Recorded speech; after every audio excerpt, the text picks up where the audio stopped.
I never thought I'd have to stand here and speak for them, but I know exactly what they would say. Dad would give you one of his big bear hugs while saying, "Georgina, you look absolutely stunning tonight." He'd also want you to know that he is so impressed by your diligence and strength that you've expressed so beautifully over the past few years. You've taken on so much, and you've been so supportive of me and Briggsy, and I don't know how I could ever repay you. For Mama, I know if she was standing here tonight, she'd give you that sweet smile of hers. You know what I'm talking about.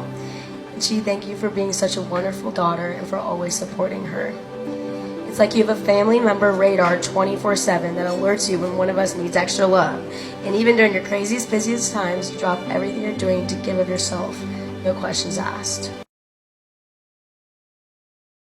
What I think she was really worried about is how she knows, and how many of you may know, is I tend to talk way too much. So I promised to keep my speech to a list of just a few of Tina and I's most precious memories together.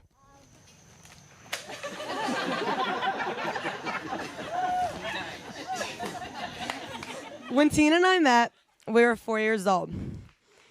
She had...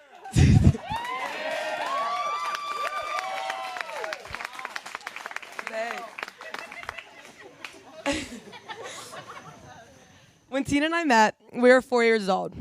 She had the biggest, most white buck teeth that I've ever seen and bright blonde hair. Those buck teeth went along so well with my crossed front teeth and chubby cheeks that I had no other choice to make her my best friend. I spent hours Googling maid of honor speeches, tips, templates, watching YouTube videos, doing whatever I could do just to help me, find a starting place. And nothing was super helpful. Just didn't really apply when it came to Jenna and I. There's not a lot of how-to guides for our sisterhood. So anyways, bear with me as I do my best to walk through our relationship, what it means to me and Andy, and your addition to our lives. For those of us that don't know, Jenna and I have lived in 2 different countries. We have lived in 7 or 8 different homes, attended 7 or 8 different schools, and we never really felt like we had a home in a traditional sense. We didn't have roots in one place for 20 plus years. We were just kind of bebopping all around. And because of that, I have really come to believe that home is the people and not the place. And Jenna is truly my home. She is and remains my built-in everything. Sorry. She is someone that I can guarantee will take the long road home so we can finish singing Bleeding Love in the car. She's someone that I know, she reads my mind and knows I want ice cream before I even know I want ice cream. And we finish each other's every sentence and thought so often that we look at each other and say, why do we even bother speaking? Because we just know each other so, so well. When you first find out that your wife is pregnant, you start saying a prayer every night, and you pray that your baby's going to be healthy and happy. And you say that every night for a few months, and then you find out you're having a daughter. And the prayer starts changing a little bit. It gets a little addendum to the prayer. And the prayer now is that you just hope to God that your daughter is going to marry a guy that's going to love her and cherish her as much as me and her mom will. You pray for a guy like Brian Miller. It's that simple.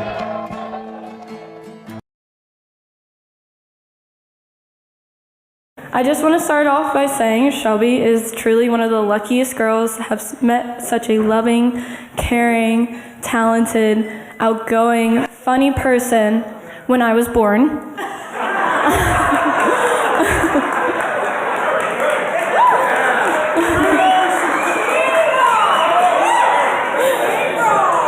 In all honesty, though, I'm beyond excited and happy for my big sister to find her happily ever after.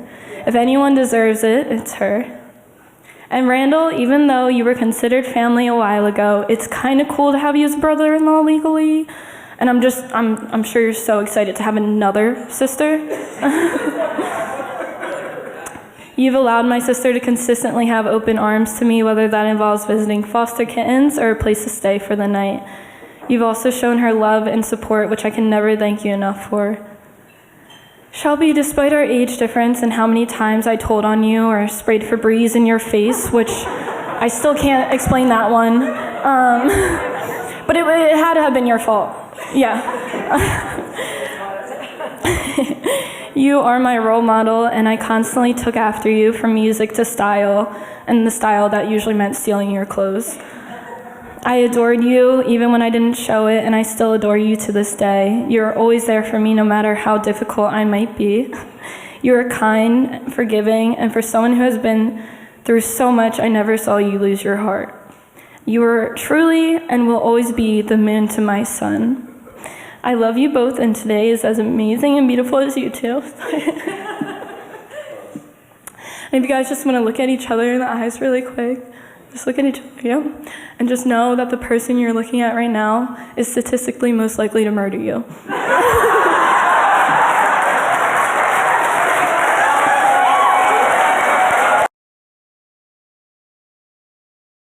My sister and I are completely different people. She color coordinates her words. I don't coordinate anything. It's just how it is. But I always said my sister's the realist and I'm the dreamer. But the reason why I'm a dreamer is because you have made the impossible possible. You just accomplish everything you set your mind to. How am I not supposed to reach for the moon when I've seen you conquer a whole universe? When you were in grade 3, you participated in a school Christmas gift program. Christmas morning, you presented me with a beautiful diamond-like necklace. Your face lit up when I opened it. I was deeply touched, and I could see how happy you were to be able to give it to me. Over the next few days, weeks even, you'd ask me, "Did you really like the necklace, Mom?" I told you I loved it, and it was very special. So special that someday I would wear it to your wedding. Here it is, right? It's the most special necklace I own. It took Tom and Elisa 33 years to find their soul mate, to find a lifetime partner, to create a space to start a family, to find someone with common interests and mind, to form a reality that is their own, and to embody the power that is their love. Together, Tom and Elisa are inevitable.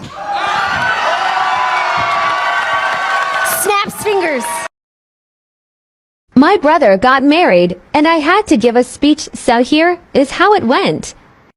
I was going to get up here and say a few jokes, but my mom told me it probably wouldn't be appropriate, and I'd probably get grounded. Good thing I'm in college now, though, so she can't ground me, so I'm going to make this speech short and fast like Seth later on tonight.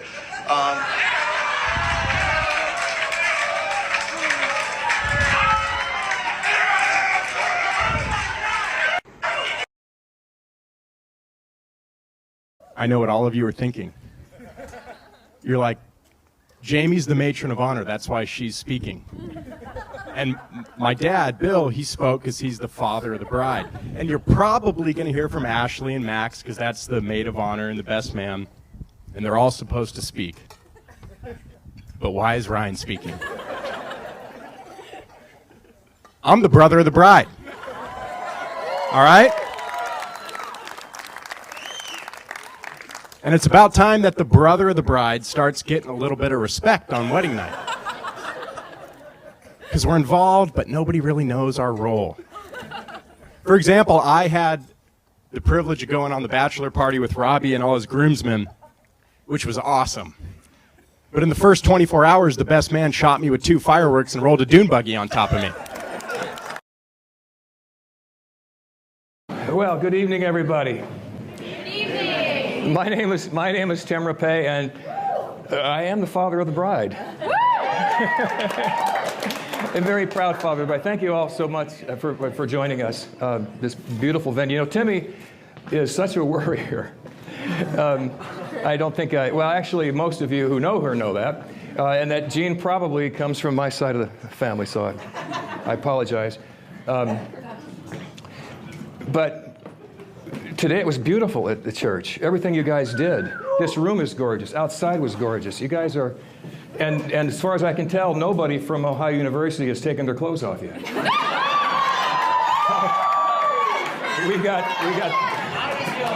So we got that going for us.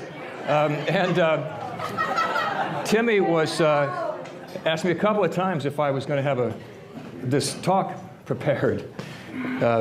Again, part of her worrisome. And I can tell you something that probably every father in this room knows, especially every father who has a daughter, that this little talk starts the day you're born. We just don't know how it ends. We don't know how to write that last paragraph until today.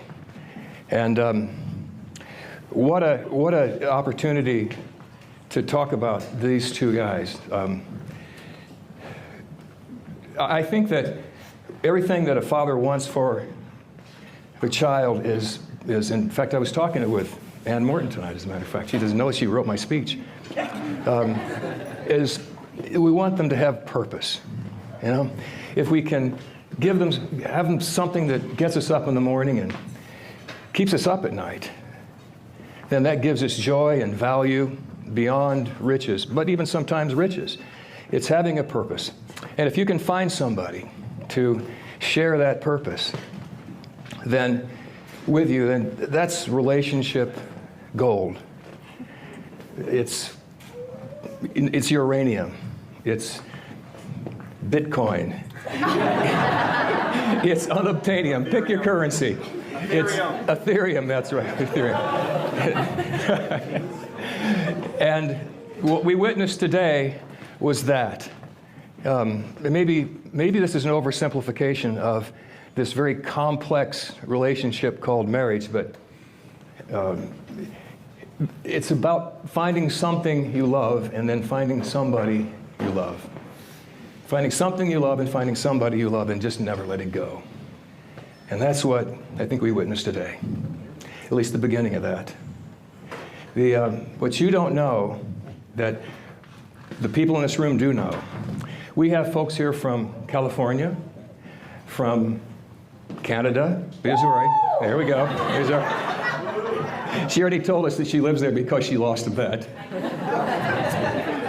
Ohio, Kentucky, Texas, Virginia. Where am I missing? Pennsylvania, Georgia, Michigan. Okay, I've lost the floor. The point is that everybody in this room had something else to do today. But they chose to come here because they know how special you two guys are.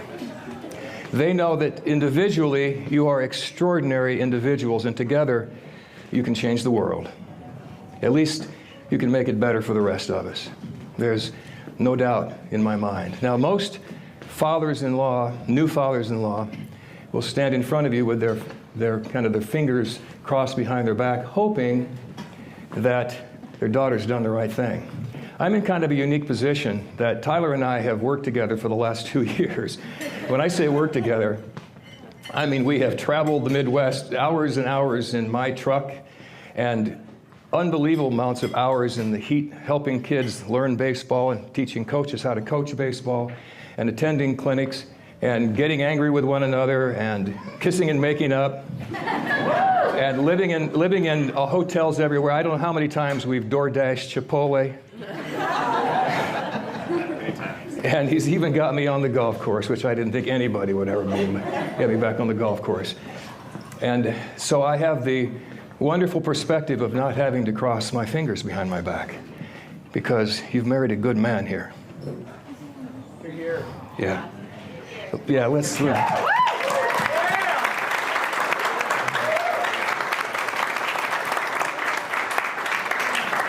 I am as proud as I am of my beautiful daughter, and I am boundlessly proud. I'm proud to have you as our new family member.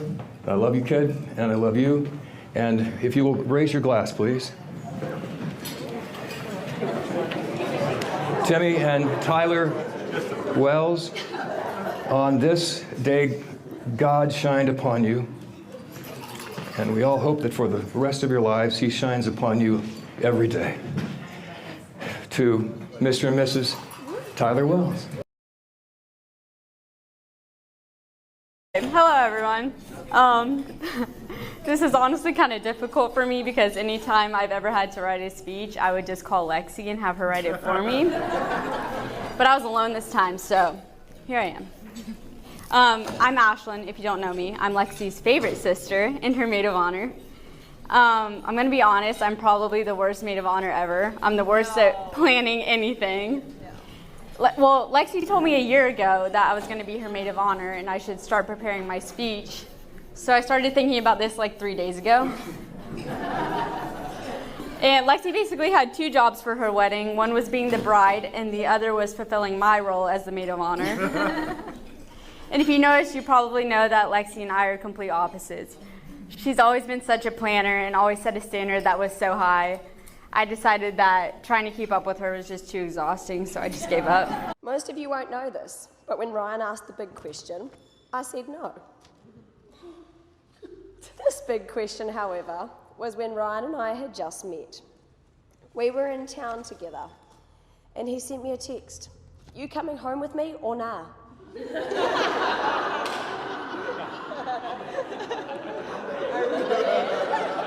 As romantic as he'd put it, my reply was or nah. From that moment on, we were inseparable. I